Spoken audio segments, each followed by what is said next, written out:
Joining us today, Neeha Nagpal. Neeha is an advocate at the Delhi High Court, the Supreme Court. She's known for really fighting towards decriminalizing homosexuality. She's also taken it upon herself to petition the surrogacy law for single women. She has her own practice on white-collar crime. That is an entire episode in itself. And outside of that, she has so many personal interests. She's a certified health coach. She's an angel investor, a mentor, and so much more. Neeha, great having you with us on the show today. Thank you for having me, Aabha. It's a pleasure. How you manage to do so much with your time is something I'm going to ask you a little bit later. But I want to actually bring out your story because I know it. We talked about it a little bit, over coffee. You actually got thrown into your journey when your father passed away. Yeah. And I think it was really trial by fire because you had a lot of responsibility that you had to take on. How old were you at the time? And 25. 25. Yeah. I mean, I can't even fathom a 25-year-old trying to solve things like family estate and debt and all those kinds of challenges. How did you manage? I don't know. Sometimes, when you don't think and you just sort of are thrown into something and it's sink or swim. And you realize that you suddenly have the responsibility of a grandmom, a mother, and a younger brother, and you're just like, okay, everybody's battling their own kind of loss right now because we lost my father and grandfather within 8-9 months of each other, and so it was a complete sense of disarray with the both really heads of the family going. My brother was just 20, and it was. Really, it was just putting your head down to it. There was, of course, I have to be very grateful for all the support in terms of, family, friends, and my cousins. And one by one, it was just things kept happening, and things kept like sort of moving forward to find closure, to find solutions. But I think somewhere you just have to put your head down and only focus on the problem. Yeah. And the one life lesson that I learned is that every problem comes with a solution. You just have to sometimes work very hard, and you know what, you reach the shore. It happens. Yeah, it happens. You just keep at it. Yeah. So your practice today is how many people?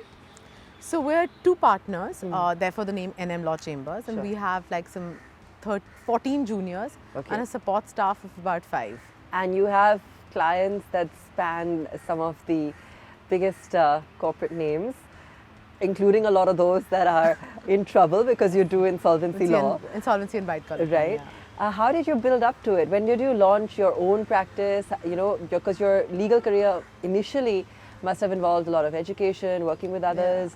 Tell us a little bit about the journey. So, I mean, I think the path kind of chose me, which I always tell everybody is like, I suddenly happened to apply. I was applying to England, and that back in the day, years ago, CBSE board was not accepted across all universities. So I actually gave 2 boards together. I gave my CBSE from CJM, and I also gave my A-levels privately from the British school. And I was hell-bent on going to LSE. And I also applied to Warwick because through the UCAS system you can apply to 5 universities. I got into LSE and I got into Warwick for a BA in Law and Business Studies, and somehow that just was more exciting than doing a plain management course at LSE. And LSE didn't have a Law and Business Studies course. And I just decided to do this, and I was like, why did I put myself through 2 boards? Because Warwick was accepting a CBSE only that time. I said, whatever, it is what it is. And so I did my undergrad in a BA Law and Business Studies. Then I went on to do an LLM in, again, international economic law. So there was always economics attached to my areas of specialization. Till then, India was accepting foreign degrees right after school.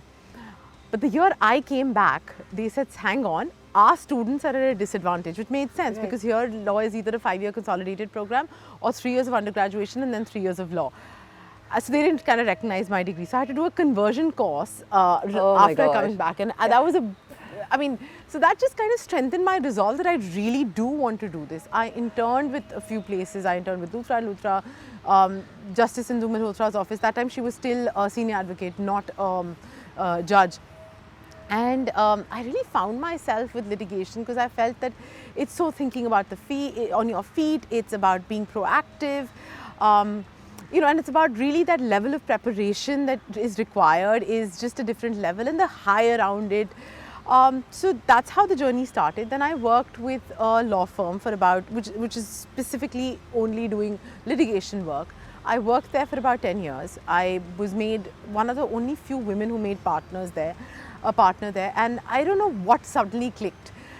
You know, there was just that innate desire to do something a little outside the box, a little on your own name, and that's how then about 5 years ago, my work partner and I sort of had a conversation. He was working with the law firm as well. He was working with Amar Chand, and he wanted to break out and I wanted to go out, and we kind of just came together, and we've been fortunate in Touchwood. There's been no looking back. We've done some good work in the last 5 years, and we hope to continue to do so. But it must have been risky at the time. It was. You don't know very, how it's yeah, going to because pan out. we just started like our practice in 2019, and 2020 and 2021 were, you know, pandemic years. Yeah. But I must tell you that we didn't have 5 minutes free. Like, there were times we were literally filing petitions every other day. We were constantly on calls, and that whole line between personal space and professional space had been totally permeated. And you know what? I'm really grateful for it, because it sort of just taught us so much also. The whole legal system changed, the way things function. So it was adapting to that. It was also a fair bit of uncertainty that, you know, how we've just started and how things going to go if we're in a pandemic year. Everything was so unprecedented, but things worked out. So what is it like going in and out of jail to meet your clients? Let me specify again. She does insolvency law. That's why. No, quite collar clients. Insolvency is totally separate. Yes. Yeah. So that's also that's where my specialization is, and there's a lot of overlap between the two. Going in and out of jails to meet my clients. So the first time I went to jail to meet a client was, I was still working with a firm, and it was in the BMW axe hit and run case. And I was all of 23 years that I had gone to meet a client. That's crazy. And I think I was numb. I just came out numb. I didn't know how to react. I think it took me a whole day to process the feeling. Even now when I go, like all these years later, it kind of just, each time, you know, it's unbelievable. You're sitting with people who've literally contributed to the GDP of this country, who've created some world-class infrastructure, and here they are, you know, literally asking you questions full of hope, and you don't know what to tell them. When are we going to get our liberty? And sometimes it's just very prolonged. Sometimes it's very painful, because you see a cascading effect on their family lives. So to specifically answer your question, one always comes back with a sense of grief and a sense of personal pain. And one thing I've learned in the last 16 years of practicing law is definitely this, that nobody goes to a lawyer or a doctor happy. You always go in that hour of need. Of course, a corporate lawyer is different, where you're, you know, acquiring a company or you're merging or something, but nobody goes to a litigator really in the happiest frame of mind. So I think it's very important to deal with whoever comes to you with a fair bit of compassion, because at that point they are at their weakest. And I think in that moment, to be able to just hear their angst out is kind of gives them that sense of relief also, because they're cut off from everybody, even family. So it's tough. It's tough both for the individual there and for us as professionals. Okay, so just pause for a second. I was under the impression that for litigation, it takes a long time to start earning money. Is that a different kind of litigation? Yeah, it really does. Okay, it does. Okay, it does. So I'll ask them. So, you know, many people talk about how to build a career in litigation, you really need to have so much more grit, because it takes that much longer to make it in terms of earning, you know, a good salary or reaching a certain point. It's not like quick success. Yes, I agree with you. So I remember my first sort of a internship, kind of a job. I remember going back to my father was still alive at that point, and I remember going back to him saying, "What is this? And I've studied like so much, and why do I have to do this? And you pay your staff more than this." And he was just like, "Calm down. You know, this is how things function. But the gestation period may be longer, but you have to drive yourself to it. You have to keep the steam going, and you will see the rewards in time." And I think that is absolutely true. It gets very frustrating at times, but you know, there's no substitute to hard work. And when you just get into that habit of working hard, as they say, burning the midnight oil, the reward in a sense just becomes secondary. It comes on its own. So you go to court all the time, obviously, then to argue your cases. Yes. What is your experience like as a woman? Let's talk about that. So in the last few years, I've definitely seen that there's been, there is an increase in the number of women. In 16 years of my practice also, I've seen that there's been an increase in the number of women you see practicing around. But I do feel that corporate practice has maybe a little more number of women practicing because, I think for reasons best known to them, it's a very individualistic decision that somebody takes whether they want to practice on the litigation side of things or the corporate side of things. But having said that, I do feel that there is a lot more encouragement and there is a lot more narrative about women coming forward. Like India is set to have its first Chief Justice of the country, the Chief Justice of India in 2027. Recently, the Supreme Court designated 11 women out of 56 as, senior advocates. So there is that. There are two things, right? There's one, the narrative, and then there's one, action. I think we're at a time where both narrative is meeting action, which is great. And I think with time, it'll just sort of, increase a lot more. So you also, of course, are known for being an advocate of decriminalizing homosexuality. And I know it's also started because of, having close friends, who were also affected by the cause. But for your own experience in terms of fighting this, take us through the kind of highs and lows. There must have been so much expectation from the court, and as recently as just late last year, on same-sex marriage, we were also expecting to hear something a little bit more progressive, an indication of change to come, and it's again didn't happen. And I remember we were messaging each other that day, and I know how disappointed you were. So I think the journey for decriminalization, of course, had started with NAS Foundation years ago. I was pretty much not even a lawyer at that point. But when it finally reached, when in July of 2009, the Delhi High Court sort of finally had decided on the NAS Foundation petition, which had been filed sometime in the late 90s, it was finally decided, and they decriminalized homosexuality. That went up to Supreme Court. Supreme Court in December of 2013 recriminalized it. It was basically set aside the Delhi High Court judgment. There was a state of flux between December of 2013 and September of 2018 on really how to move things forward. There was a bunch of, there was a petition that we had, of course there was Merika, Arundhati, Saurabh, who all came together, the think tanks that they were. In 2016 they had filed a petition which just by individuals who came out and said, look, we are from the queer community, we are affected, we are in a relationship with so-and-so, and they basically went all out. That time it was really funny also getting somebody to sign off a petition accepting that, they are in so-called breach of the criminal law. But anyway, that was filed, but that went into sort of cold storage, or nothing really happened between July of 2016 till sometime of April of 2018, and we were wondering how to get things rolling. In the middle of all of this, because I'd also been a part of the 2016 petition batch, and sometime in early March of 2018, I was sitting with one of my best friends, and he and I were having a conversation, and he was like, I'm illegal in this country and I have no rights here, and why am I here, etc., etc., and look, we're doing such good work, etc., and stuff. And so I just turned around and told him, I said, instead of cribbing, you have a position of influence, use it to your advantage. What do you want me to do? I said, let's file a petition. Right. It ended in a little bit of an argument. He went home, I went home, and suddenly 3 days later, he messages me saying, have you drafted my petition? So I said, you never told me to. He's like, well, if you don't want to do it, I'm going to get somebody else to do it. I said, hang on.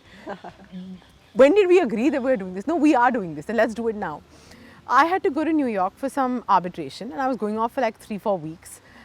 Literally, I drafted that petition on the flight from Delhi to New York, emailed it as soon as I landed, got it filed, got it, by the time it got listed, etc., I was back here.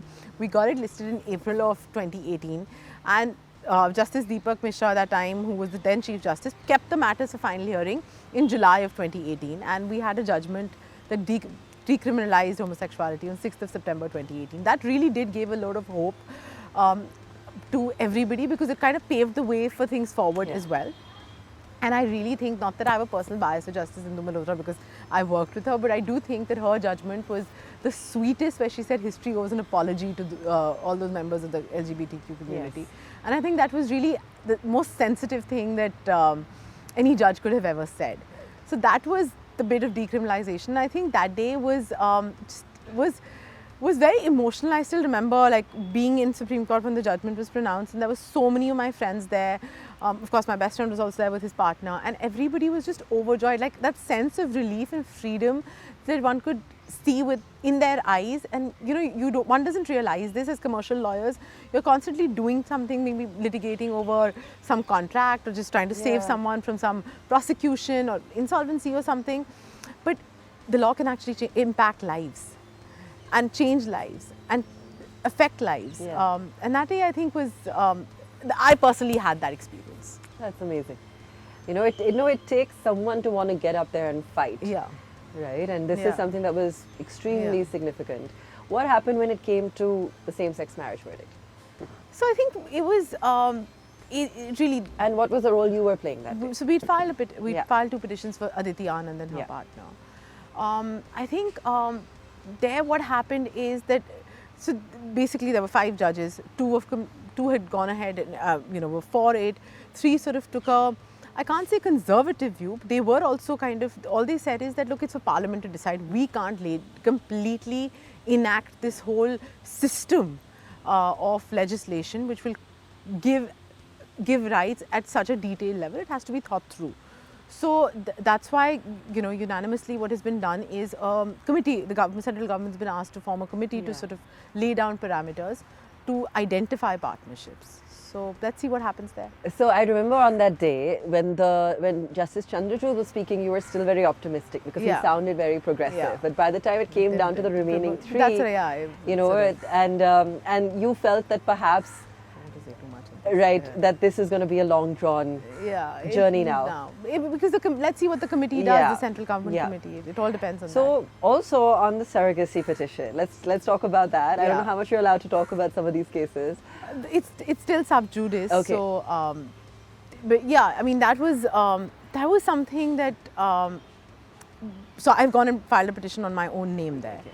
Okay. I'm often asked why did I do that as a lawyer, because it's kind of not very known a thing for lawyers to do. I kind of did that because I remember telling my best friend, I mean, if you are in a position where you can make a difference, then go ahead and take action. I said, if I go to practice what I preach, being a single woman, I do think that I do have some right or some choice to motherhood, and I do think that motherhood is a choice for a woman, whether in a marriage, whether in a relationship, whether single. I found it completely absurd that single women who are either divorced or single women who are widowed are given that choice or that right. But why is a single unmarried woman kind of is prohibited? And therefore I filed that petition. It's still pending, and let's see what comes out of it. I think there was somebody who said that it's shouldn't be allowed, right? Some commentary that came out. Who was that? It was. I remember reading it in the media at the time. Yeah, there was some article where a judge was it a judge or? It was some media comment that it was an opinion by somebody. Okay. That had said that commenting on this issue right after my petition was heard and notice was issued in it. Well, I think that's a view, right? Like if you think I think the argument was that the social fiber of society will be decimated. But I don't think so. I think that children out of out of wedlock, when in a relationship when 2 people decide to have a child without getting married, what is the difference? And a child, when you're consciously getting a child into this world as a single parent, I think you're taking that much more responsibility. So it's like adopting a child. You're taking that much more responsibility, and you're doing it consciously as opposed to just happening. Is it tough being a single woman? In Delhi, in general, single woman lawyer? I think at a more personal level, it's not, call it a personal spiritual level. I think it's not really being single. It's about aloneness and loneliness and solitude in your aloneness.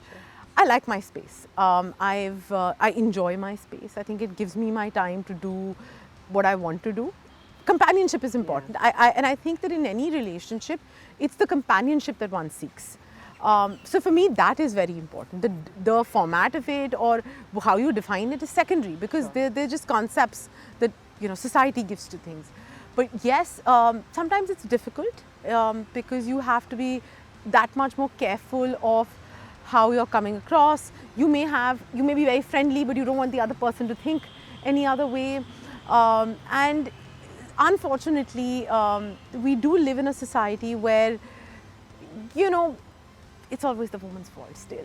It's very unfortunate, but we're evolving. But yeah, you have to be careful. You have to conduct yourself in a way that is appropriate to your, you know, to the environment. Right.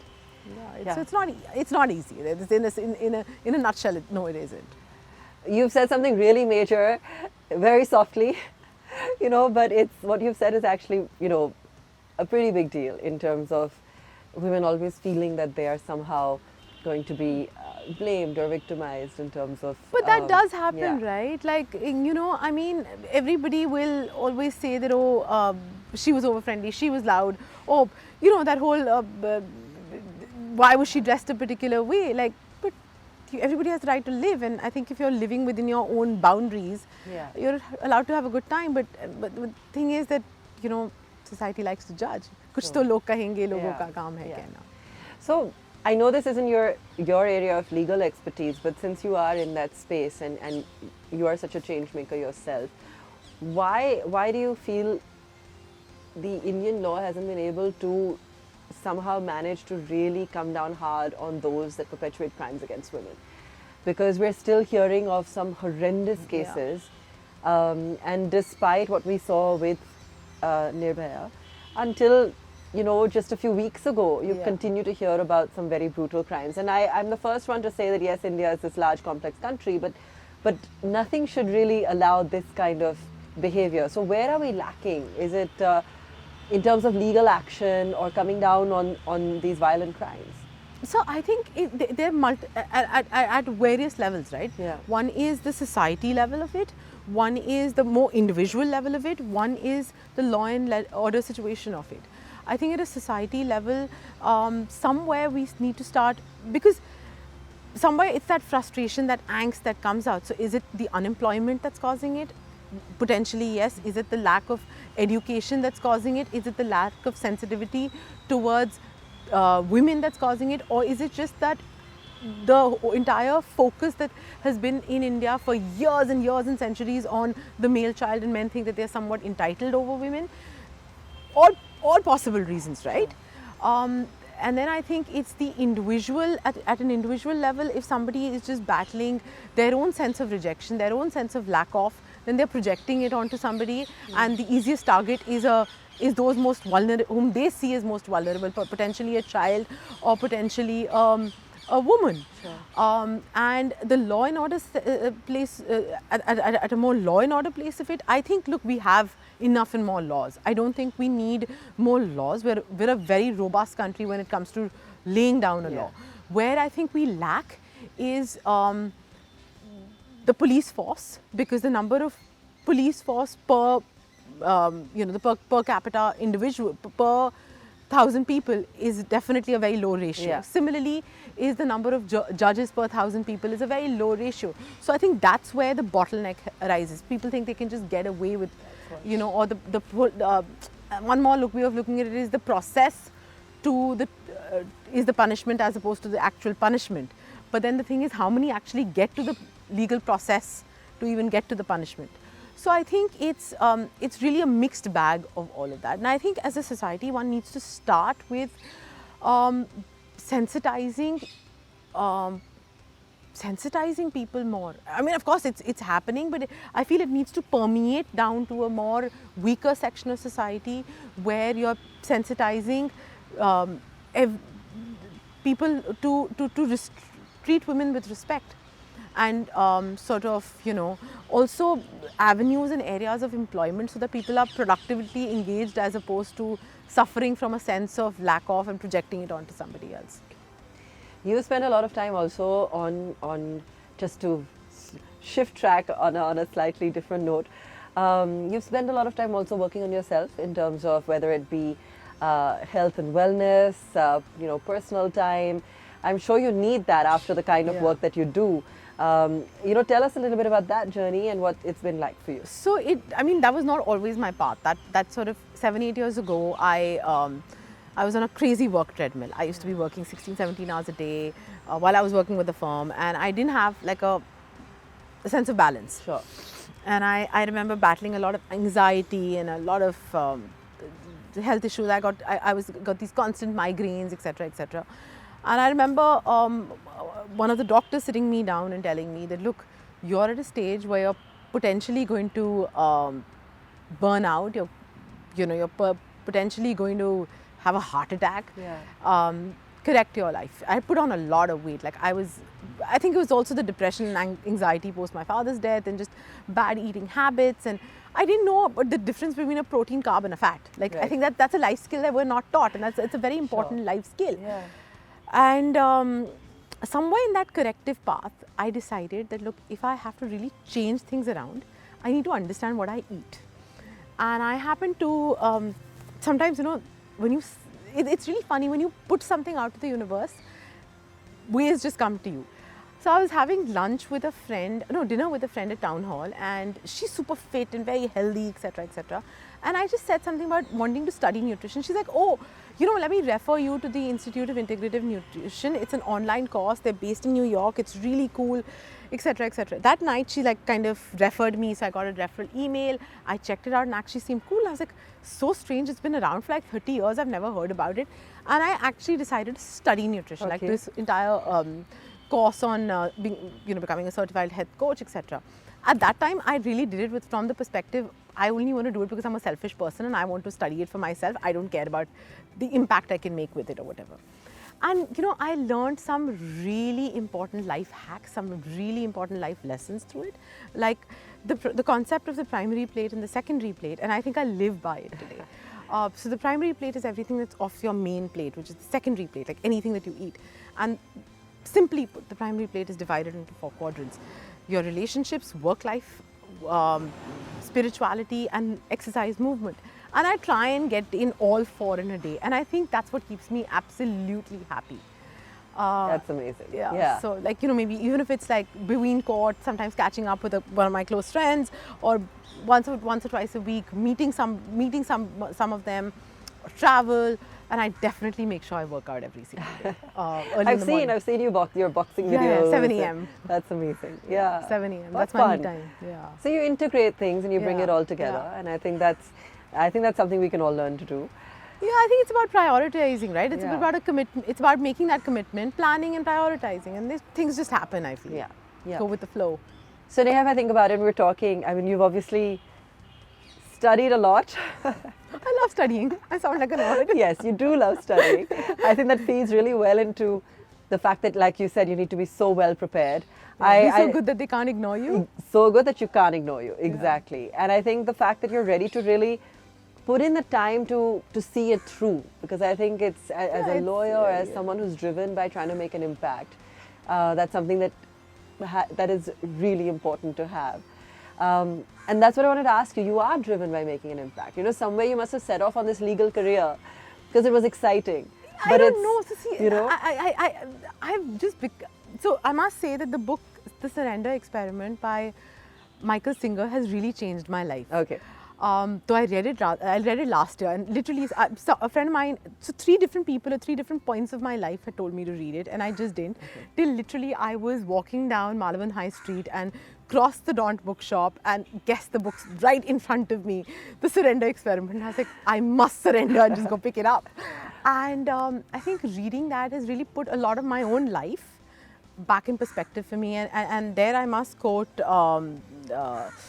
Steve Jobs. He was at some graduation ceremony where he said, life makes sense in hindsight because it's a series of unconnected events, and it will only make sense in hindsight. So after reading Surrender Experiment, I think my own life makes sense to me in hindsight, and so many things have just happened without me just pushing for them or running after them. And in fact, so many times when you push or chase after things is when they run away from you. Yeah. So similarly for me, I feel the legal profession actually just happened, really just happened, and I couldn't be more grateful for it.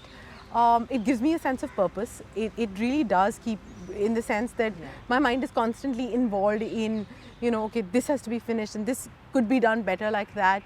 So yeah, I mean, I think it is about finding your passion and following it. And as I once remember reading a quote saying, nothing great is achieved without passion. So I think that's what keeps you going. Amazing. Neha, thank you so much for joining us. I think Thank it's you for having wonderful me. to have leaders like yourselves that are Thank driving you. change in the country. Thank And you. thank you for sharing with us today. Thank you.